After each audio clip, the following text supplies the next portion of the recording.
बोलो जयकारा बोल मेरे श्री गुरु महाराज की जय।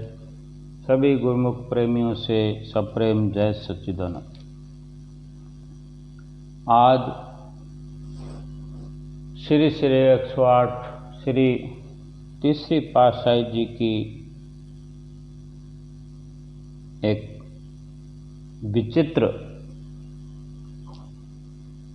आपकी लीला कहें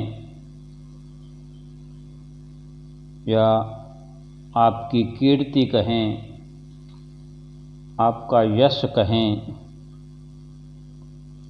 अपने मुख को पवित्र करते हैं। ये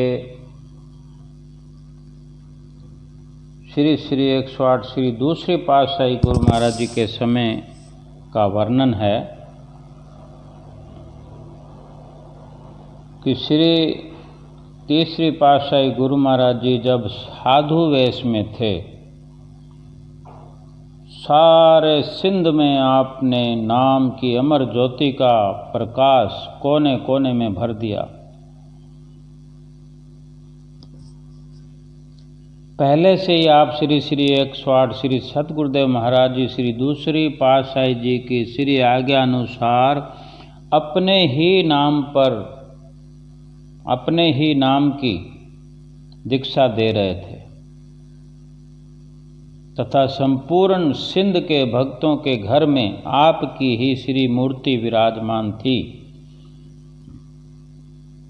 ध्यान से समझने की जरूरत है गुरुमुख प्रेमियों कि साधु वेश में तीसरी पातशाही गुरु महाराज जी जब दूसरी पातशाही गुरु महाराज जी की आज्ञा से सत्संग प्रचार कर रहे थे सिंध प्रांत के अंदर, पूरे सिंध प्रांत में आपने ऐसा अमर ज्योति का प्रकाश फैलाया और दूसरी पातशाही गुरु महाराज जी की आज्ञा से दूसरी पातशाही गुरु महाराज जी ने तीसरी पातशाही साधु वेश में जो थे, साधु वेश में ही तीसरी पातशाही गुरु महाराज जी की मूर्ति हर घर में थी। दूसरी पातशाही गुरु महाराज जी, तीसरी पातशाही गुरु महाराज जी जो साधु वेश में थे, उन्हीं के नाम का प्रचार करवा रहे थे, उन्हीं के नाम की दीक्षा श्री गुरु महाराज जी दिलवा रहे थे। और दूसरे प्रचारक महात्मा जन जिनको सतगुरुदेव महाराज जी श्री दूसरी पातशाही जी ने अन्य दूसरे स्थानों पर सत्संग उपदेश के लिए भेजा था, वे श्री सतगुरुदेव महाराज जी श्री दूसरी पातशाही जी के नाम पर सत्संग कर रहे थे। गद्दी पर विराजमान दूसरी पातशाही गुरु महाराज जी हैं। तीसरी पातशाही गुरु महाराज जी तो दूसरे महात्मा जनों की तरह महात्मा जी ही थे, लेकिन आपका यश, आपका तेज, आपकी भक्ति इस प्रकार की थी कि ये श्री गुरु महाराज जी की प्रसन्नता थी कि तीसरी पातशाही गुरु महाराज जी अपने ही नाम से प्रचार करें। उनमें से कुछ महात्मा जनों ने आते जाते हुए सिंध में एक अनोखी रचना देखी कि आप तीसरी पातशाही जी अपने नाम पर एक उपदेश व गुरु दीक्षा देते हैं तथा अपने ही पूजा करवाते हैं। तो दूसरे महात्माओं के दिल में कुछ शंका उत्पन्न हुई। एक बार महात्मा धर्मात्मानंद जी से रहा न गया, उन्होंने श्री सतगुरुदेव महाराज जी श्री दूसरी पातशाही जी के श्री चरणों में जाकर सिंध का सारा हाल कह सुनाया कि वहाँ तीसरी पातशाही गुरु महाराज जी के बारे में कि वो साधु वेश में अपने ही नाम पर नाम उपदेश व गुरु दीक्षा दे रहे हैं। ये हाल जाके सुनाया तो दूसरी पातशाही गुरु महाराज जी ने फरमाया, वे हमारी ही आज्ञा से सब कुछ कर रहे हैं, इसमें किसी को संशय करने की आवश्यकता नहीं। बिना आज्ञा के ऐसा करने की किसमें शक्ति है? उन महात्मा जी ने फिर क्षमा मांगी। जब उन्होंने भी श्री सद्गुरुदेव महाराज जी श्री तीसरी पातशाही जी के बढ़ते हुए तेज को देखा तो श्रद्धा व प्रेम से आपकी सेवा करने लगे और अंतिम श्वास तक श्री दरबार की सेवा करते रहे। आप श्री तीसरी पातशाही जी महाराज की विनय पर श्री सद्गुरुदेव महाराज जी श्री दूसरी पातशाही जी सिंध में पधारे। तीसरी पातशाही गुरु महाराज जी महात्मा वेश में जो दूसरी पातशाही गुरु महाराज जी से विनती करी तो दूसरी पातशाही गुरु महाराज जी सिंध में पधारे। उस समय सिंध के भक्तों ने श्री सतगुरुदेव महाराज जी श्री दूसरी पातशाही जी के श्री चरणों में विनय की कि अपनी ही श्री मूर्ति पूजा के लिए देवें। भक्तों ने दूसरी पातशाही गुरु महाराज जी की मूर्ति मांगी, कुछ भक्तों ने। तो श्री सद्गुरुदेव महाराज जी श्री तीसरी पातशाही जी जो साधु वेश में थे तथा उनकी सेवा में एक महात्मा जी थे, महात्मा रोशनानंद जी। महात्मा जी की सेवा में महात्मा जी हुआ करते थे। तो भक्तों के विनय करने पर श्री सतगुरुदेव महाराज जी श्री दूसरी पातशाही जी ने तीसरी पातशाही जी की ओर इशारा करते हुए फरमाया कि आप लोगों के पास जो पहले मूर्ति है यानी तीसरी पातशाही गुरु महाराज जी की साधु वेश की मूर्ति जो है वही ठीक है। अर्थात दूसरी पातशाही गुरु महाराज जी ने पहले ही दिखा दिया कि ये तीसरी पातशाही जी महाराज परिपूर्ण है, हमारे और इनमें कोई भेद नहीं है। कितनी विलक्षणता थी आप में, आपने साधु वेश में ही अपनी विलक्षणता प्रकट की। जो लोग भी आपकी पावन संगति को प्राप्त करते वे शुद्ध बुद्ध भूल जाते। उस समय कोई ये समझ ही नहीं सकता थी कि आप अभी विधि के अनुसार रूहानी जानशीन हुए हैं या नहीं। अंदाज़ा लगाना मुश्किल था कि आप गद्दी पर विराजमान हैं या नहीं हैं।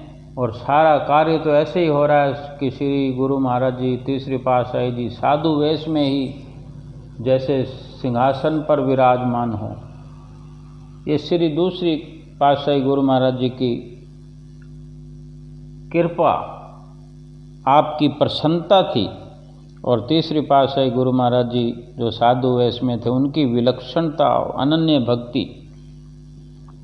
कितनी विचित्र लीला है कि आप तीसरी पातशाही गुरु महाराज जी साधु वेश में, वो दूसरी पातशाही श्री गुरु महाराज जी के श्री दर्शन के लिए हर वक्त लालायित रहते।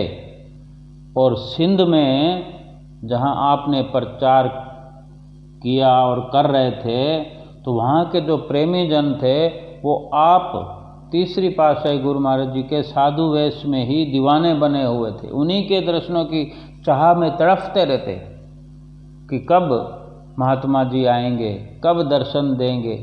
आपने भक्ति का ऐसा नशा पिलाया अपने प्रेमियों को, प्रेम भक्ति का ऐसा नशा पिलाया जिसको पीकर सभी प्रेमी आंतरिक आनंद में झूमने लगे।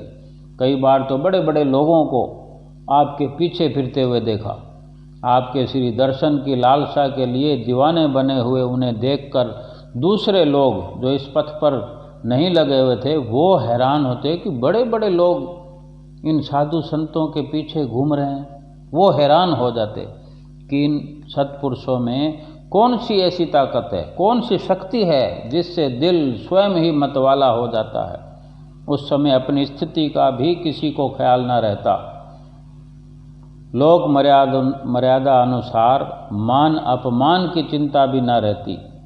लोग आपको प्रेम वश जादूगर भी कहते। आप भी तो प्रेम भक्ति का ऐसा जादू चलाते कि उस अनूठी अनुपम मस्ती में खोकर प्रेमी सदा के लिए उसमें खोए रहना चाहते। जिस दिव्य आनंद की खोज साधक, सिद्ध, योगी, तपस्वी जीवन भर कठिन से कठिन तपस्या की साधना में खोजते रहते हैं, फिर भी उन्हें सुलभ नहीं होता। वही शाश्वत आनंद आपके श्री दर्शन मात्र से ही प्रेमी जनों को प्राप्त हो जाता। जिसने एक बार आपकी तेजोमयी छवि को निहारा, जिसके साथ एक दो वचन भी हो गए, वो तो अपना अस्तित्व ही खो बैठा। वो प्रेम भक्ति के रंग में रंगा गया।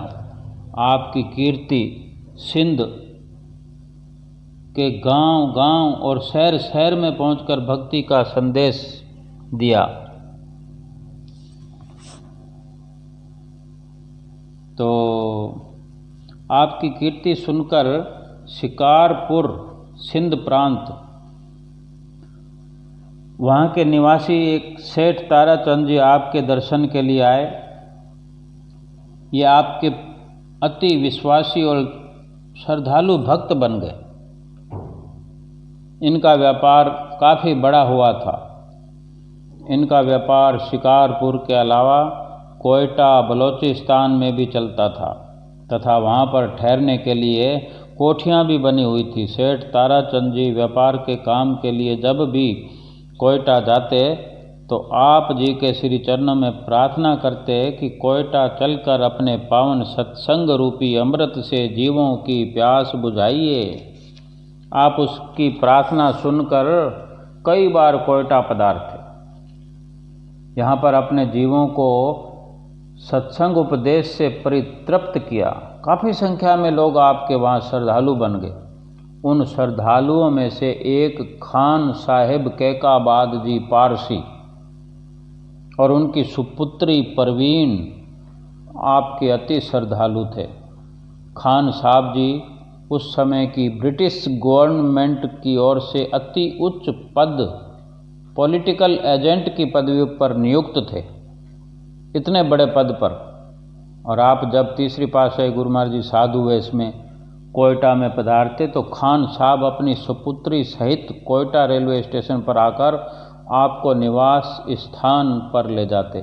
और जब तक आप कोयटा में निवास करते, वहाँ रहते जितने दिन, वो रोज़ प्रतिदिन शाम के समय आपको अपनी मोटर कार में बाहर सैर के लिए ले जाते तथा श्री दर्शन का लाभ उठाते। जब आप कोयटा से प्रस्थान करते यानी जाते तो खान साहब रेलवे स्टेशन पर पहुंचाने तक आपकी सेवा में मौजूद रहते।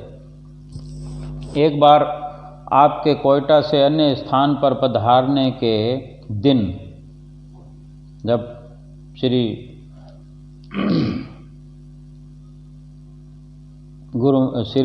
तीसरी पातशाही गुरु महाराज जी साधु वेश में जब दूसरे स्थान पर पधारने का दिन था तो खान साहब जी एक आवश्यक सरकारी काम में उलझे हुए थे। वो समय पर स्टेशन पर न पहुंच सके, परंतु उनके मन में अत्यधिक व्याकुलता थी। अतः वे कार्य को जो काम कर रहे थे वो व्याकुलता के कारण उस काम को बीच में छोड़कर रेलवे स्टेशन पर पहुंचे। खान साहब जी ने रेलवे प्लेटफार्म पर पांव रखा ही था कि गाड़ी ने चलने की सीटी बजा दी। गाड़ी जा रही थी, श्री गुरु महाराज जी भी जा रहे थे। खान साहब जी ने अपनी वो ये नज़ारा देखकर बड़ी उत्तेजना से उस डिब्बे की ओर भागने की, कोच की तरफ भागने की कोशिश की जिसमें श्री गुरु महाराज जी साधु वेश में विराजमान थे। तो खान साहब जी जैसे भागते हुए दिखाई दिए तो गार्ड ने देख लिया। गार्ड ने उन्हें देखते ही गाड़ी रोकवा दी और वे आपके पास ही पहुंच गए। श्री गुरु महाराज जी के पास खान साहब पहुंच गए। उन्होंने श्री चरणों को स्पर्श कर अपने आप को कृतार्थ किया। खान साहब जी को प्लेटफार्म पर भागते हुए देखकर उस समय वहाँ जितने लोग उपस्थित थे सभी हैरान हो गए कि इतने ऊंचे पद के अधिकारी साधारण मनुष्यों की तरह कहाँ भागे जा रहे हैं। उस समय खान साहब जी को किसी की चिंता नहीं थी। जो मनुष्य अपने रूहानी रहनुमा जिनसे कि उसको आत्मिक शांति प्राप्त हुई हो और फिर वो अपने मालिक से बिछड़ रहा हो, श्री गुरु महाराज जी जा रहे हैं किसी अन्य स्थान पर, फिर न जाने कब दर्शन हो। भला ऐसे मालिक के श्री दर्शन और चरण स्पर्श करने के लिए जाते समय किसी अन्य और ध्यान कैसे जा सकता है। सच तो है कि सच्चे प्रेमी को अपने प्रीतम के अलावा कुछ भी अच्छा लगता नहीं है। वो अपने प्रेम में इतना आनंद विभोर हो जाता है कि उसे उस आंतरिक आनंद तथा वास्तविक प्रेम में दुनियावी मान अपमान हानि लाभ सब कुछ मिथ्या दिखाई देते हैं। खान साहब भी इसी सच्चे प्रेम के रंग में रंगे हुए थे, जिसका स्पष्ट रूप लोगों के सामने स्वयं प्रकट हो गया। गाड़ी में आपने अपने प्रेमी की आतुरता को मिटाने के लिए 2-3 श्री अमृत वचन भी फरमाए। तीसरी पातशाही गुरु महाराज जी ने साधु वेश में प्रेमी ने श्री चरण स्पर्श भी किया और एक क्षण श्री दर्शन तथा श्री अमृत प्रवचनों का पान भी कर लिया। फिर गाड़ी चल पड़ी और खान साहब जी बिना किसी और ध्यान दिए कि कौन मुझे देख रहा है, कौन क्या सोच रहा है, किसी बात की परवाह किए बिना अपने काम पर लौट गए। ये है प्रेमियों का,